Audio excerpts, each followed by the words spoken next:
जय Maharashtra public. 12 वाजता सगळ्यांना शुभ सकाळ. कारण आपली सकाळी 12लाच चालू होते. मस्त कृत्रिम पावसाखाली ओला होऊन आवरतच होतो की त्या मातोश्री आल्या काजू बदाम घेऊन. बोलतात हे खा म्हणजे बायकोला आम्हाला विसरणार नाहीस. लेट झालं म्हणून बदाम खिशात भरून पळत सुटलं तर बघतो तर काय, बहादूर आमचा झोपलाय, ते पण गेटला लॉक लावून. परत बहादूर जवळ गेलो, त्याच्या कानामागे फटाका फोडून गेट उघडायला लावलं.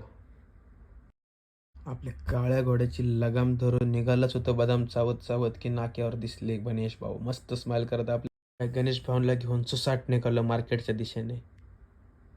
आपण म्हणाले गाडी जोरात चालली म्हणजे माल आलाय वाटतं. लाईट पण चालू झाली नव्हती पण आपल्या HK भाऊचे 2 वाट्याने गाड्यावरून पडलेले होते. लाईट चालू करताना बघतो तो काय, आपला डाकू छान बिस्किट खात बसला होता. भेंडीची पण गाडी आलेलीच होती म्हणून माल उचलायला चालू केला. आपल्या भायकळ्याच्या कापसा साईडने जय श्रीराम बोलत काट्यावर 2 कॅरेट घेतले. लगेच मामा पण बोलला, मी पण वाटण्याचं कापून आता जय श्रीराम करतो. मामाने गिरायकांना सुपर माल दाखवत हात घेऊन लगेच ठपकन टाळी टुकून काट्यात वाटाने आले. मी पण लगेच पहिली गाडी विकून दुसरी गाडी बघायला गेलो. बघतो तर काय लांब लचक लाईन गेटच्या बाहेर मालाची. आपला जळगाव एक्सप्रेस सुशील भाऊ आलाच होता त्याची गाडी शोधत. त्याच्या गाडीत जाऊन बसलो.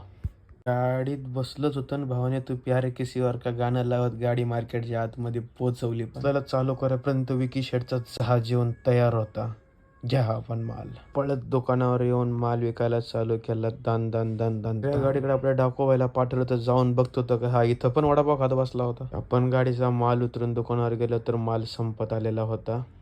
आमच्या सगळ्या टीमने घोषणा देत माल लुडवायला चालू केला. घे दंदन. मग काय राहिलेला माल संपायला आमचा मामा पण टाकला 4 घे 5 घे म्हणत मागे पुढे नाही बघत ठाप टूप टाळ्या डोकत चालू झाला. ऑफिसवर आलो, दंदन हिशोब लावला, पैसे मोजले आणि निघालो घरी. मग काय पैसे टाकले पिशवीत, निघालो घरी. लाल कलर बघून बस झालं थांबलो, कारण त्याच्याच पुढे सिग्नलला लाल कलरचे शर्ट घालून पोलीस मामाने घेतला ना बाईला साईडला. आता बाईचा चहा पाणी नाश्ता खर्च सोबतच निघणार सगळा. पण आपला पुढे निघालो, आपल्या काळ्या घोड्याला गवत पाणी दाखवत डायरेक्ट घरी.